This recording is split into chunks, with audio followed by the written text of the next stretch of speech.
নংটা দেওয়া আছে এইটা। কোসেককে লেখা যায় 1/sin আর কটকে লেখা যায় cos/sin। এবার লসাগু করব।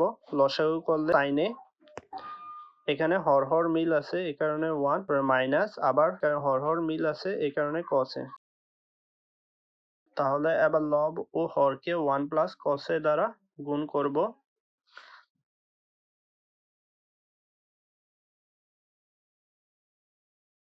তাহলে 1 স্কয়ার না লিখলে চলে, শুধু 1 লিখলাম আর মাইনাসে প্লাসে মাইনাস আর cos স্কয়ার আর নিচেরটা যেভাবে আছে সেভাবে equal to 1/x 1 minus cos square থিটার সূত্র sin স্কয়ার থিটা আর বাকিগুলা যেভাবে আছে সেভাবে।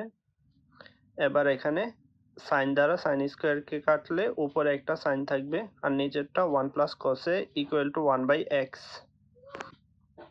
এবার নিচেরটা উপরে যাবে আর উপরেরটা নিচে বসবে। এবার 1 ডিভাইডেড বাই sin-এ প্লাস cos বাই sin-এ লিখব। এখানে 1/sin মানে cosec-এ আর cos বাই sin মানে cot-এ আর এটা বিপরীতকরণ করতে হবে তাহলে x। তাহলে এইটাই অ্যান্সার।